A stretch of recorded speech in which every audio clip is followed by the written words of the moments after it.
À la fin de la Parashat Chukat, on est déjà très près de Eretz Israël. On a pratiquement fini de traverser le désert. Et les Béné Israël progressent et toujours accompagnés de miracles. Et comme c'est marqué ici dans le texte, Misham Nasu Vayachanu Benachal Zaret.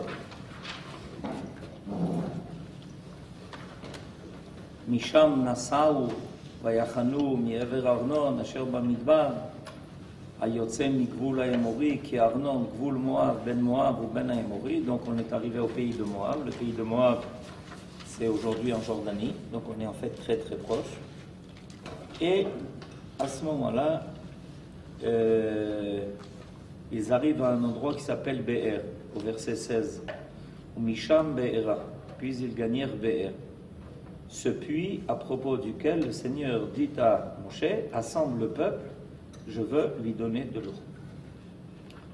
Et quelque chose d'intéressant, on arrive à un endroit où les Béné Israël, à nouveau, vont entonner un chant. Ça commence pratiquement comme le chant de la mer Rouge. Az Yashir Israël et Ashira Azot. Ça nous rappelle évidemment énormément le shir de Kriyat Yam-Suf. Az Yashir Moshe Uvnei Israël et Ashira Azot. Qu'est-ce qu'ils disent dans ce chant? Az Yashir Israël et Ashira Azot, Ali Be'er, Ainula. Be'er Hafarua Sarim, Karua Nedive Ha'am, Bimchokek Bemish'anotam, Umi Midbar Matana, Umi Matana Nachaliel, Umi Nachaliel Bamot, Umi Bamot Agai, Asher Bisde Moav, Rosh Apisga, Venishkafa al Pnei Yeshimon. Israël, donc, entonna ce chant, jaillit au Be'er. Be'er, c'est un puits. Ici, il y a marqué source. Acclamez-la. Ce puits, des princes l'ont creusé, les plus grands du peuple l'ont ouvert, avec leurs sceptres, avec leurs verges, et de Midbar, ils allèrent à Matana. Ce sont des étapes dans le désert. De Matana à Nachaliel, de Nachaliel à Bamot, de Bamot au plateau qui est dans la campagne de Moab, au sommet de Pisga, où l'on découvrait l'étendue du désert. De quoi s'agit-il? C'est un passage qui est assez obscur dans la Torah, parce qu'il y a eu sûrement quelque chose d'extraordinaire qui s'est passé, et la preuve en est que ça a amené les enfants d'Israël à cette shira. Et la dernière fois où on a entonné cette shira, c'était évidemment à cause du miracle extraordinaire du passage de la mer Rouge, et il semblerait qu'il y ait eu quelque chose d'à peu près semblable avec ce BR qui tout d'un coup nous a donné de l'eau alors qu'on était dans le désert. Qu'est-ce qu'il y a eu d'extraordinaire? Alors, le Rav Munk dit la chose suivante. D'après le Zohar, ce cantique, comme d'ailleurs les autres qui se trouvent dans le Chumash, est consacré à l'union des sphères d'en bas et des sphères d'en haut. Le cantique est l'expression la plus fervente du vœu de réaliser cette harmonie suprême. Aussi, ce cantique s'annonce-t-il au futur. Az Yashir. Yashir, c'est un futur. Tout comme celui de la mer Rouge, qui commence par les mêmes mots. Le temps prévu pour ces cantiques est le futur permanent. Ils retentissent à toutes les époques de l'harmonie entre Dieu et Israël. Alors, premièrement, constatons une chose importante. C'est que si le cantique du passage de la mer Rouge que nous récitons tous les jours dans la Tfila commence par Az Yashir Moshe Uvnei Israël et Ashira Azot, là on en est à Az Yashir Israël et Ashira Azot. Qui ne figure pas? Moshe. Moshe ne figure pas. Alors que quand on a commencé Shiratayam, Az Yashir Moshe Uvnei Israël et Ashira Azot, et ici on en est à Az Yashir Israël et Ashira Azot, où est passé Moshe Rabbeinu. Moshe Rabbeinu est encore vivant. Il les a accompagnés jusqu'au dernier jour du désert. Donc, qu'est-ce qui s'est passé? Alors, on peut se poser une question, est-ce que c'est positif ou négatif? Est-ce qu'on peut, le fait que Moshe Rabbeinu n'apparaît pas à ce moment-là, ça peut vouloir dire quelque chose d'extraordinaire. C'est que, alors qu'on venait de sortir d'Égypte, on avait besoin de Moshe Rabbeinu pour nous éveiller à un chant de louange à Kadosh Baruch Hu. Az Yashir Moshe Uvnei Israël. D'abord Moshe, ensuite Béné Israël. On était encore tout jeunes. On venait de sortir d'Égypte. Il fallait se hausser à un niveau bien élevé pour pouvoir dire Shirat Hayam, qui va rester un chant éternel que l'on entame tous les jours d'ailleurs, comme je l'ai dit dans la Tfila. On avait besoin d'être guidé même pour cela par Moshe Rabbeinu lui-même. À la fin des 40 ans de passage du désert, les Béné Israël sont capables de chanter par eux-mêmes. Ça veut dire qu'ils ont intégré l'idée que tout ce que l'on constate, tout ce que l'on repère, tout ce que l'on voit, tous les événements qui nous concernent, tout ce qui arrive à Israël, nos sages nous disent que quand ils sont passés dans le Nahal Arnon, d'ailleurs, vous avez peut-être entendu parler de la Shrouna qui s'appelle Arnon.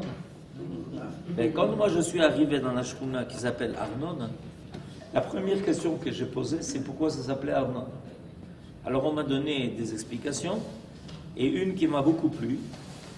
Il paraît que par beau temps, du haut de la Shrouna, c'est une colline en fait, Arnon, entre-temps elle a été un peu rabotée, mais c'est une colline. C'était une des collines les plus élevées. On pouvait repérer le Nahal Arnon. Qu'est-ce que veut dire Arnona en hébreu? En direction de Arnon. Arnona, comme on dit, Tel Aviva, je vais vers Tel Aviv. Tel Aviva, Léanatanocéa, Tel Aviva. Et donc, Nachor. Donc Arnona, c'est la Shrouna vers à partir de laquelle on pouvait diriger son regard et voir le Nahal Arnon. Effectivement, par beau temps, quand il ne fait pas chaud, qu'il n'y a pas des brumes qui recouvrent tout, on peut distinguer la mer Morte. Et du côté est de la mer Morte se trouve le Nahal Arnon. Ce qui se passe, c'est que pour continuer notre chemin vers Eretz Israël, on est passé dans le Nahal Arnon, en bas. Les ennemis nous guettaient en haut. Ils étaient cachés dans des cavernes. Et ils avaient l'intention de faire déboulonner sur les Béné Israël qui passaient en bas dans le Nahal Arnon des rochers énormes. Et d'après le Midrash, les deux parties de la montagne qui se trouvaient au-dessus de nous se sont rapprochées. Ceux qui étaient dans les cavernes ont été emprisonnés et écrasés, et nous, on n'en est pas conscients. On s'en est rendu compte que quand on est arrivé à la fin, au bout de notre parcours, qu'on a fini de traverser le Nahal Arnon, tout d'un coup, on a vu des armes, etc., des tas de choses. On a dit, mais qu'est-ce qui se passe? Alors, on leur a révélé le secret du miracle qui les accompagnait. Et qu'est-ce que ça veut nous indiquer? Et voilà que les Béné Israël, au bout de ce parcours, au bout de ce Nahal, entendent un chant disant « Extraordinaire, Bér, que tu nous donnes tes eaux ». Et le Rav Mouk vient de nous dire que selon le Zohar, il y a à cela quelque chose de très profond. Pourquoi? Parce que les eaux du BR, elles viennent d'en bas. En réalité, on profite de deux sortes de sources d'eau dans notre monde. Celle qui vient d'en haut et celle qui vient d'en bas. Quand elle vient d'en haut, ça s'appelle la pluie et la rosée. Quand elle vient d'en bas, ce sont les sources qui jaillissent et qui alimentent les puits et qui font qu'on a des fleuves, qu'on a de quoi irriguer, etc., etc. Et en réalité, d'après nos sages, c'est le rapprochement entre les eaux d'en haut et les eaux d'en bas, c'est pour recréer l'harmonie qui existait au départ. Pourquoi? Parce qu'au départ, il est marqué qu'Akadosh Baruch Hu a séparé les eaux d'en haut des eaux d'en bas. Dans le Marasé Bereshit, dans le récit de la création, on nous parle de l'acte divin qui a séparé. Alors à ce moment-là, dans le cadre de la création, il y a eu un éloignement qui s'est fait. Et depuis, les cieux cherchent à rejoindre la terre, et la terre cherche à rejoindre les cieux. Et quand on arrive à recréer cette harmonie, maintenant je vous traduis ça dans une langue plus moderne, c'est-à-dire quand on arrive à faire rejoindre la réalité aux idéaux qui se trouvent dans les cieux, et que les idéaux qui se trouvent placés haut dans les cieux arrivent à trouver leur place dans la réalité terrestre, on a rétabli l'harmonie qui s'est disloquée pour permettre l'apparition de la terre, pour permettre l'apparition de l'homme, pour permettre l'apparition de l'histoire. Si évidemment tout reste collé, il n'y a pas de place pour la terre, il n'y a pas de place pour l'homme, il n'y a pas de place pour l'histoire des hommes. Et quand les Béné Israël,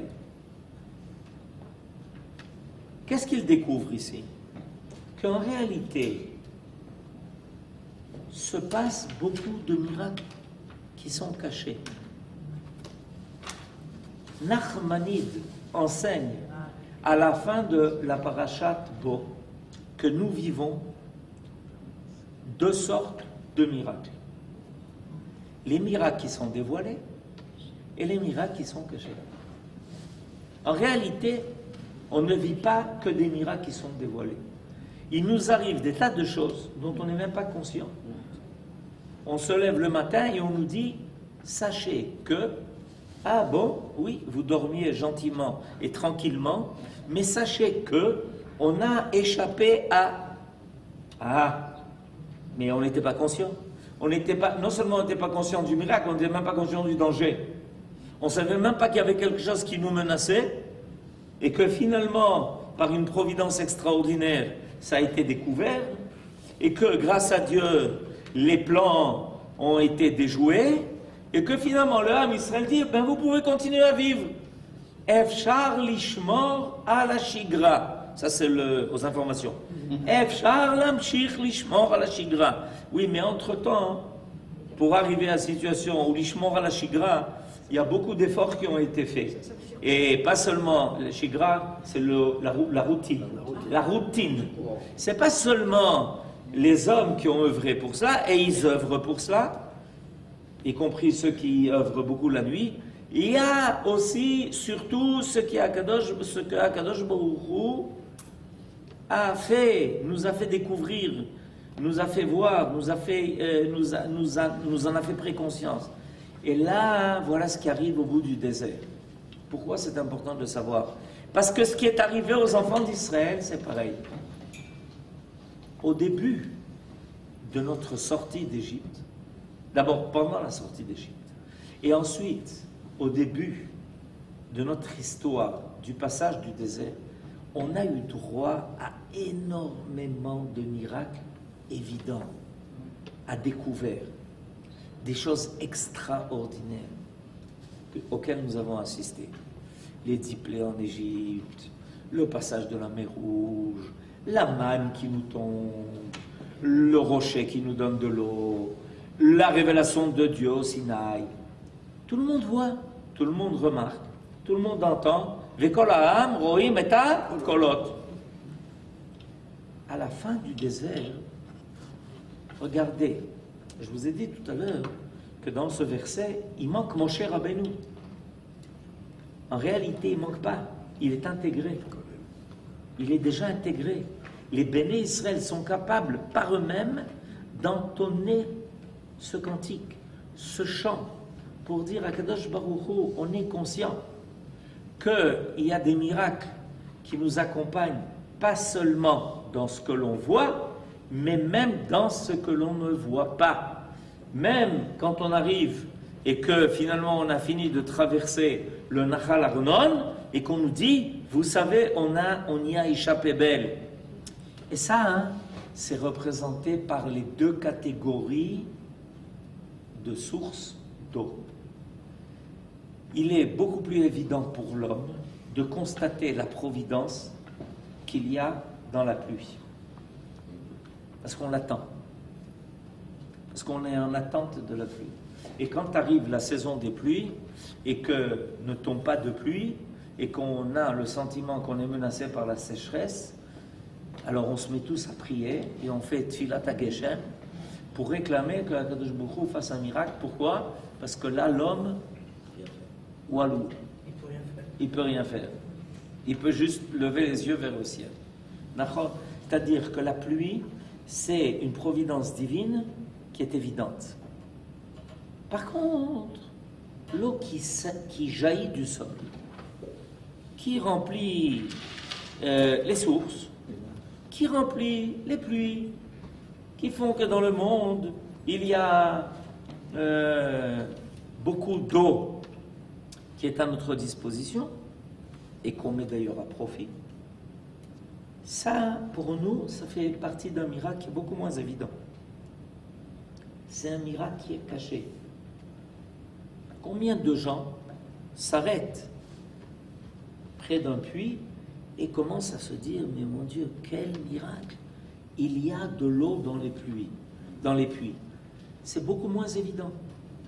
Et le jour où l'homme arrive à repérer cette double providence, celle qui est révélée, la pluie qui tombe en ses saisons, qui tombe en son temps, qui arrose, qui finalement va nous procurer ce qui est tellement nécessaire à la vie, et que l'homme est capable de repérer aussi cette source cachée. Il y a une source cachée de miracles. Ces sources-là, le Ham Israël, à la fin du désert, il a atteint le niveau où il est capable de le comprendre, où il est capable de le repérer. Et ça nous prépare à l'entrée en Eretz Israël. C'est pas par hasard que ça se passe à la fin des 40 ans dans le désert. Pourquoi? Parce que la providence évidente, des miracles dévoilés que nous avons vécus au début des 40 ans, va petit à petit s'estomper pour nous faire rencontrer une providence qui se cache dans la nature, qui est beaucoup plus occulte. En Eretz Israël, l'homme a une place énorme. Il doit défricher les champs, il doit travailler la terre, il doit construire, il doit faire beaucoup d'efforts. Et là-bas, les miracles sont beaucoup moins évidents. Il doit conquérir le pays. C'est ce que Yoshua va faire. Il va mener des guerres pendant 7 ans d'affilée. Pendant 7 ans d'affilée, Yoshua va devoir combattre les Knaanim pour pouvoir finalement répartir le pays entre toutes les tribus. Alors Akadosh Baruch Hu nous fait ce passage. Et les béné Israël, à la fin des 40 ans dans le désert, ça, ils le comprennent. Ça, ils le comprennent. Et c'est pour ça que, cette fois-ci, ils ne disent pas Shira sur la mer qui s'ouvre, mais sur un puits qui jaillit. Et on aurait pu dire, ah, regarde comme c'est sympa. On va dans le désert et tout d'un coup, il y a de l'eau qui surgit d'un puits. Mais Habibi, on a compris, Akadosh Baruch Hu est là. Il vient de nous sauver des Amoraïm qui nous attendaient en haut de la colline. et puis il nous fait sortir de l'eau d'en bas, et on a de quoi boire, on doit dire à Akadosh Baruch Hu Shira. Et ça, hein, c'est ce que le Zohar enseigne. Ce que le Zohar enseigne finalement, c'est que on progresse. Et remarquez que Akadosh Baruch Hu, depuis longtemps, il a occulté les miracles. Alors qu'il y a une époque où les miracles étaient pain courant. On pouvait voir des miracles, rencontrer des miracles très facilement. Parce qu'il a voulu nous amener à un degré de foi où l'on comprenne que Akadosh Baruch Hu est là. Et dans les choses dévoilées, et dans les choses cachées. Que l'aïmouna doit être totale, complète. Que l'on doit être conscient que ce que l'on arrive à vivre, et en dévoilé et en caché, ça fait partie de la révélation divine au même niveau. Et c'est pour ça que cette Shira, elle est tellement importante. Et c'est intéressant de voir que mon cher Rabbeinu, lui, il fait partie des miracles dévoilés. C'est celui qui lève son bâton et la mer souffre en deux. Et là, il disparaît. Mon cher Rabbeinu n'est plus là. À la fin des 40 ans dans le désert, c'est comme s'il était en coulisses. Et il laisse les Béné Israël eux-mêmes exprimer leur reconnaissance. Reconnaissance, ça veut dire deux choses en français. Reconnaître, ça veut dire j'ai repéré. Et reconnaître, ça veut dire remercier. Donc il laisse les Béné Israël à la reconnaissance de la présence divine dans le monde. Où ça se situe par rapport à la Cantigane VR, puis où ça se situe par rapport à la au fin, rocher? Par rapport au rocher, ce sont deux événements différents. Hein? A priori, ce sont deux événements différents. Mais on peut les faire rejoindre en disant que le rocher qui les accompagnait, les attendait à la fin du Nachal HaMelachot.